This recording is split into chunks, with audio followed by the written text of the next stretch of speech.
Bien, entonces, ¿cómo muestrear? Bueno, hay distintas técnicas diseñadas para que la muestra represente bien a la población. Esto siempre va a tener que ver con la pregunta de investigación.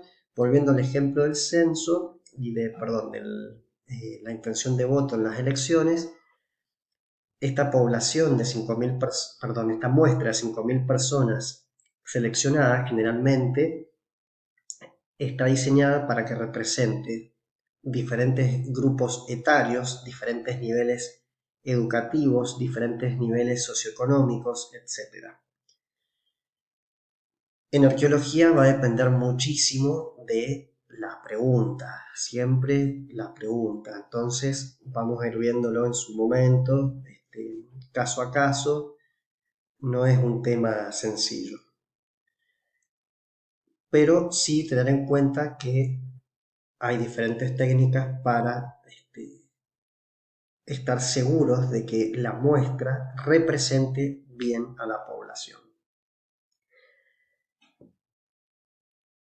Después, el tema de evitar sesgos, que ni más ni menos tiene que ver con evitar escoger la muestra por alguna característica relacionada con lo que se estudia. Si, por ejemplo, nuestra pregunta tiene que ver con tecnología cerámica y, por lo tanto, de repente nos enfocamos en determinado estilo en el campo porque es más llamativo, o nos enfocamos en figurinas o en los bordes o en diferentes características de el conjunto cerámico porque llaman más la atención. Bueno, eso va a ser un sesgo, y así para diferentes casos en arqueología. Es algo que vamos a ir construyendo, ¿no es cierto?, el criterio a medida que avancemos en los próximos capítulos, y a su vez a medida que avancen ustedes también en su carrera viendo las distintas materialidades de la arqueología, los distintos registros que hay, las diferencias de información de sitio y, como siempre, las preguntas. Pero de entrada, esto de ir diciendo lo más llamativo, lo más bonito, lo más grande, lo más antiguo, lo más, siempre que introducimos lo más, o bueno, o lo menos, vamos a tener un sesgo. Y después hay que asegurar que cada elemento de la población tiene las mismas probabilidades de ser escogido para la muestra. Esto, por ejemplo, como lo menciona el libro, es un poco complicado en cuanto a la selección de tamaños cuando uno hace recolecciones superficiales, porque se ve tentado a recoger lo más grande, que es lo más visible. Pero también, como ya habrán experimentado en el campo, estando en la zaranda, muchas veces hay también ahí una cierta selección, dependiendo, por ejemplo, la cantidad de materiales que hay en el sitio. De repente, si es un sitio que es somero, que tiene pocas eh, piezas arqueológicas, entonces generalmente uno ahí, al tener más tiempo, es más selectivo, y muchas veces cuando hay mucho, de repente el jefe de excavación o la jefa de excavación dice: vamos, vamos, vamos, otro balde. Se acumulan ahí 4, 5, 8, 10, 12 baldes. Parece el aprendiz de Mickey, la película Fantasía, la peli Fantasía, que es como que se multiplica, multiplica, multiplica, y bueno, estamos llenos de tierra y hay que zarandear y hay que elegir, seleccionar, y bueno. Entonces, esto es un tema, ¿no? Asegurar que cada elemento de la población tiene las mismas probabilidades de ser escogido para la muestra. Generalmente es más simple cuando ya trabajamos con colecciones y sin ponernos en, en esta cosa, como ya hemos ido mencionando desde el principio, hiper exigente, hiper purista. Muchas veces esas decisiones del jefe o la jefa de campaña son acertadas, están bien, son realistas, son prácticas, y así como dejamos parte de la evidencia del registro para arqueólogos y arqueólogas del futuro, también tenemos que reconocer que hemos avanzado mucho y hoy en día, por ejemplo, se recolectan las semillas de plantas, se recolectan los huesecillos, que en la década del 70, de los 80, se usaba una malla de 1 por 1 centímetro, ¿no? En la zaranda, y ahí se buscaba como la papioca y se tiraba información muy valiosa y muy importante. Bien, y la mejor forma de enfocar un muestreo es a través del famoso muestreo aleatorio, donde se selecciona una muestra que garantiza que cada elemento de la población tiene la misma oportunidad de ser seleccionado. Garantiza de alguna manera matemáticamente la representatividad en promedio de las muestras. El libro discute, y deben haber escuchado también acaloradas discusiones acerca de transectas dirigidas, de cierto tipo de muestreo que apunta a, digamos, recolectar ciertos sitios. Bueno, la realidad es que cualquier tipo de muestreo que tenga algún tipo de selección por alguna decisión del arqueólogo o la arqueóloga ya genera tufillo, genera problemas, genera... no. Es muy distinto a realmente hacer un muestreo que es aleatorio al azar. A veces se puede trabajar con ciertos métodos estadísticos, algunas muestras que eran casi aleatorias y uno, bueno, más o menos como que acomoda ciertos preceptos, ciertas argumentaciones y las trata como aleatorias. Pero fíjense cómo ya la hemos venido hablando, que en arqueología ya de por sí las poblaciones representan un problema porque nunca van a ser totales, representan un problema porque somos destructivos cuando trabajamos. Además de todo esto, nuestra disciplina ha ido avanzando, con diferentes métodos se recolecta información de diferente manera a lo largo del tiempo, más allá del muestreo, por las técnicas que se usan.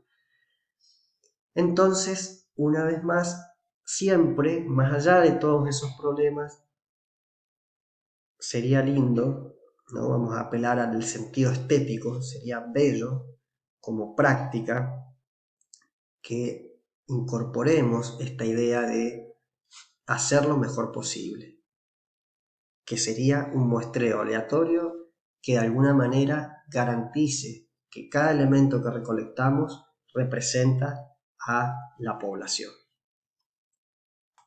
Yendo más bien, hay dos tipos de muestreos aleatorios, sin repetición y con repetición.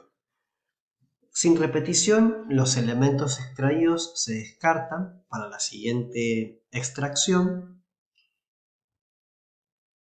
y con repetición, cada observación es independiente de la anterior y cada elemento seleccionado puede volver a hacerlo. El libro guía daba un ejemplo tomando de la tabla de números aleatorios 5 valores. Justo en esos 5 valores había 2 que eran repetidos. Si fuéramos a nuestra población y seleccionáramos esa muestra de 5, entonces para el número repetido tendríamos que tomar una medida, por ejemplo, 2 veces. Y por eso se determina que es con repetición, dando un ejemplo y tomando el ejemplo que nos daba el libro guía. Y en general estos dos tipos de muestreos generan cierto tipo de probabilidades estadísticas diferentes y por lo tanto implican cálculos distintos que los vamos a ir viendo. En principio, el libro guía usa la idea de un muestreo aleatorio con repetición. Esto va a tener implicancias teóricas conceptuales y numéricas en las fórmulas con las cuales vamos a trabajar más adelante. Lo importante es reconocer que están estos dos grandes tipos de muestreos aleatorios y que nosotros vamos a trabajar con muestreos aleatorios con repetición. Hay después diferentes tipos de muestreos aleatorios con repetición, como por ejemplo el muestreo aleatorio simple, donde se seleccionan los elementos de una muestra con base a un listado de números aleatorios, como lo da el ejemplo del libro guía con la tabla, o con un software que nos largue números aleatorios. Y después, tanto los muestreos estratificados como por conglomerados, que implican dividir a la población en subgrupos y asignar a esos grupos como si fueran muestras aleatorias. Pero hay que tener en cuenta que este tipo de muestreos, tanto estratificados como por conglomerados, no son exactamente muestreos aleatorios. Y con ellos hay que usar fórmulas especiales para ajustar la representatividad de cada una de las muestras aleatorias que conforman el muestreo. Así que mucho cuidado. Esto de todas maneras va a quedar para un curso aparte que va a exceder los contenidos que podemos ver nosotros ahora en 2020. Bien, y si bien vamos a trabajar con muchísima más profundidad en las muestras aleatorias, cabe destacar que hay mucho por hacer con el uso de las muestras no aleatorias. Como Drennan explica, lo primero que se puede hacer es identificar el tipo de sesgo, ver qué relación hay con el sesgo y lo que se quiere estudiar, ya algunos ejemplos veníamos dando, y después tener en cuenta que si el sesgo aplica a variables diferentes a las que se quiere estudiar, se puede usar como si fuera aleatoria.